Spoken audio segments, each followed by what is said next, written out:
Bonjour, bienvenue sur la chaîne Zeroudia.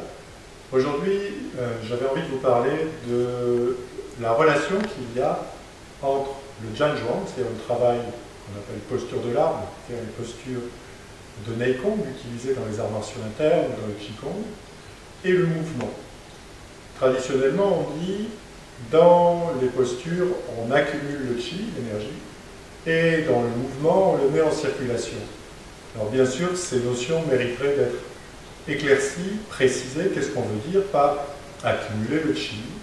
Qu'est-ce qu'on veut dire par le faire circuler? Mais aujourd'hui, ce n'est pas mon propos. Pour ça, il faudrait développer ce que l'on appelle les trois harmonies internes, c'est-à-dire la relation entre la conscience et l'intention, la relation entre l'intention et l'énergie, la relation entre l'énergie et la force qui conduisent à une forme.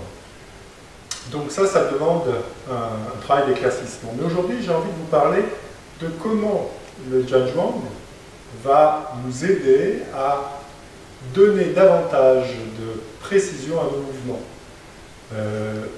Cette étude, en fait, je vais la faire à partir d'un mouvement qui est le mouvement de l'eau, qu'on retrouve en Simi, mais qu'on retrouve aussi en Pakwa ou même en Tai Chi. Je vous montre d'abord dans un premier temps ce mouvement.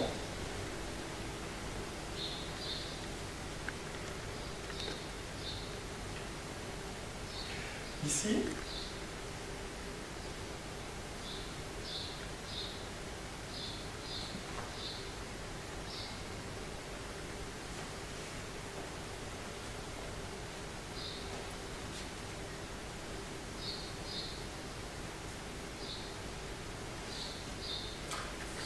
ce mouvement, si je le décompose, juste avec un bras, il y a plusieurs phases. Première phase, celle-ci.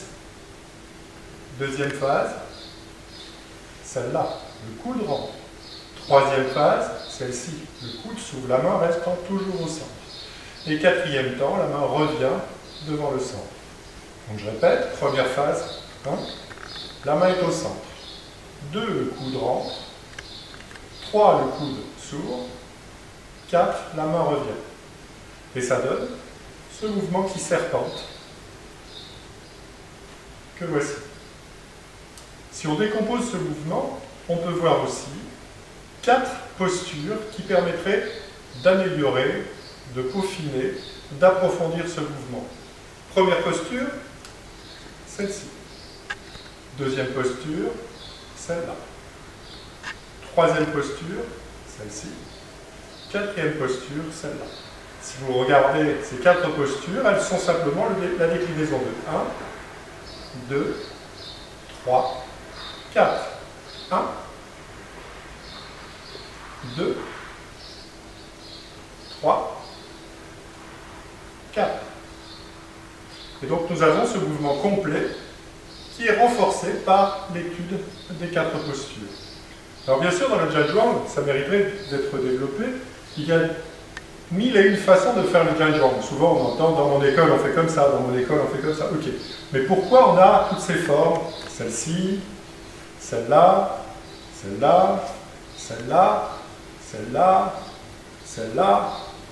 À quoi correspondent-elles? Qu'est-ce qu'on cherche à travailler? Donc c'est ce que j'essaie d'éclaircir ici avec ce mouvement. Donc voici 4 formes. U, celle-ci, soutenir les coloquintes. 2, celle-là, la posture du lac. 3, la posture de double pression. 4, la posture presser vers le bas ou s'appuyer vers le bas. Et donc chacune de ces 4 postures vont permettre d'améliorer le mouvement.